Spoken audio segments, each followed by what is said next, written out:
Hello, in this video we'll have an analysis of ways to manage India's mucormycosis threat. So now we are seeing the increasing cases of mucormycosis amongst COVID-19 patients. This is informally called as black fungus. So black fungus infection. So how to manage that before it becomes a huge threat, and this is a very serious problem right now. Mucormycosis is a fungal infection that is seen now in COVID-19 patients because they are given steroids during the treatment. The present protocol of COVID-19 treatment is steroid administration. So due to steroid administration, it is causing them to have the black fungus infection. So there is a link between this. So the treatment protocols of COVID-19 are causing the patients this mucormycosis infection.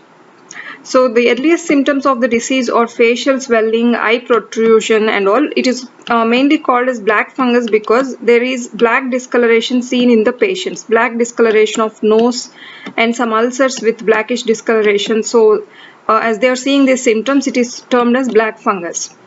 There are some health care constraints in India right now because we are dealing with COVID-19 patients at the first place. So all the hospitals are flooded with COVID-19 patients and all the healthcare workers are with COVID-19 treatment. So everybody is involved towards that thing. So it is a huge constraint of our healthcare system to give importance or to give treatment to mucormycosis patients also. And even Tamil Nadu declared this mucormycosis or black fungus as notifiable disease. A notifiable disease is a disease that is required by law to be reported to the government authorities. So if one gets mucormycosis, he must report that to the authorities, like what we are doing with COVID-19.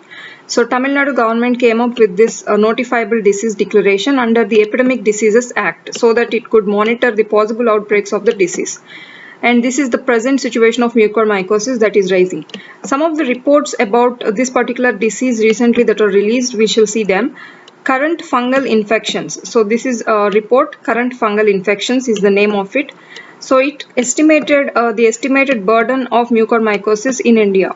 So this told that 14 per 100,000 people would be affected with mucormycosis, and this is going to be 7 times higher than the rest of the world. 70 times more than other countries we are going to see the rise of mucormycosis. So this is a possible threat in its early stages right now. And even one another report called Clinical Microbiology and Infections, it gave a rough estimate based on the proven mucormycosis cases so far. So this Clinical Microbiology and Infections, this survey went to all the tertiary care centers in India, all the hospitals, and that gave an average report of 40 cases average per center of tertiary healthcare centers. So 40 cases per average in 21-month period. So this is the time period of the survey.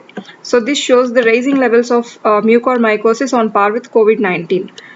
And we shall see some nature of mucormycosis. We must know the nature of it in order to treat or see the monitoring or managing the disease. Mucormycosis is non-transmissible. It is not transmitted from person to person, but the causes of it are diabetes mellitus, high levels of blood sugar. This is the prime cause of mucormycosis. And some cancer treatment, some oncology protocols will also are also able to incorporate mucormycosis into patients. Steroids usage of high steroids, that too without any supervision, will lead to this. And some therapies like chemotherapy, immunotherapy, so these are major therapies.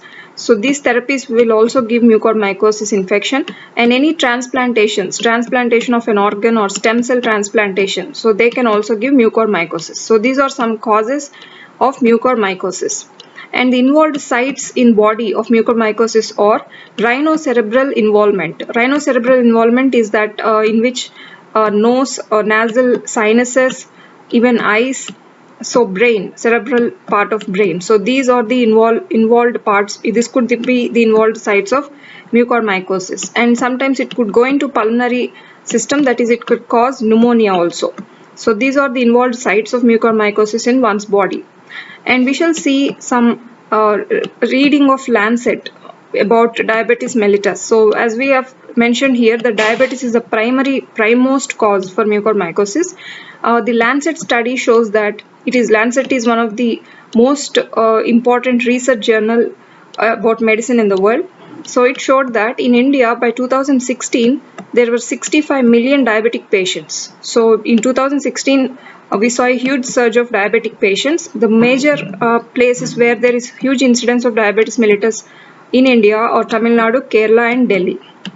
And more than 20 years of age, people with this age, they are having 5.5% of incidence in 1990 and 7.7% of 20 years aged people, more than 20 years aged people by 2016 are having diabetes. That means we are seeing a huge surge in diabetes over years. And there is huge genetic susceptibility to the disease. So as the numbers are increasing, it must be noted that even their progeny are going to get. That's how diabetes is a major problem in India, that it is increasing a lot. So this is going to cause mucormycosis. Now, so what is the relation between diabetes mellitus and SARS-CoV-2? That is the COVID-19 we are seeing now. So what is the relation between this virus and diabetes mellitus? Because there is a lab study called Nature Metabolism. So the lab study called Nature Metabolism, we shall see the study or the survey of this, we shall know the survey, and then we'll come to know what is the relationship. So it multiplies in pancreatic cells. So basically SARS-CoV-2, it multiplies in pancreatic cells. So pancreatic cells are known to increase blood sugar levels. So pancreas are related to blood glucose levels. So these multiplication, or if a person gets COVID-19, his blood sugar levels would increase.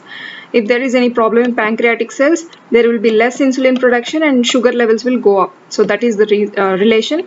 So what we have to know is COVID-19 increases blood glucose, blood sugar or glucose levels. So for treating this COVID-19, we have to give steroids. So steroid is the main protocol for the treatment. So this treatment has to go this way. We have to give steroids because steroids would lower cytokine storm phase of the disease. Cytokine storm phase of the disease is the disease of the phase of COVID-19 disease that would cause death.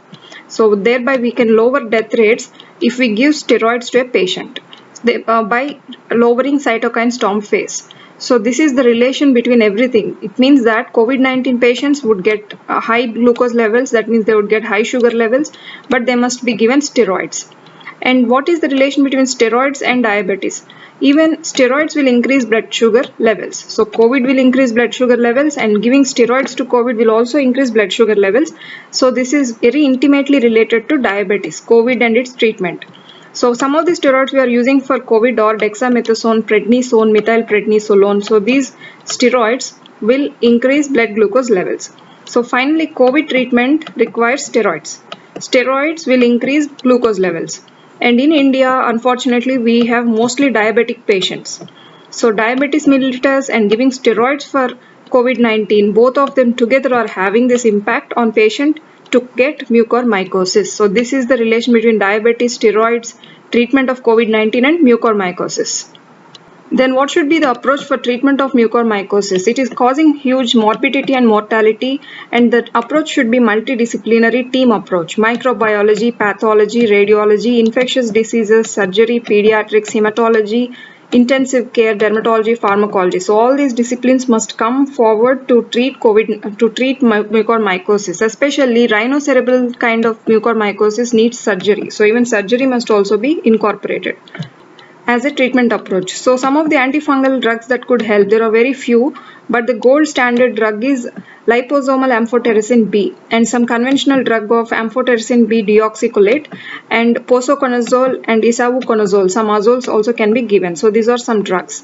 Finally, it has to be prevented than treated, noting the present healthcare constraints we have. So steroids must be taken under supervision, and blood glucose levels must be controlled. If possible, we must monitor the capillary blood glucose levels by the authorities, and we must report at the earliest whenever we see the earliest symptoms. And ASHA workers and nurses must try to give this awareness and education to public about the causes, about symptoms and everything, because nobody knows why this is getting why a person is getting this. So they must educate the public.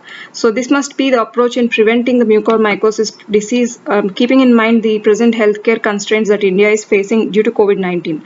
So these are some ways to manage India's mucormycosis threat, and thank you.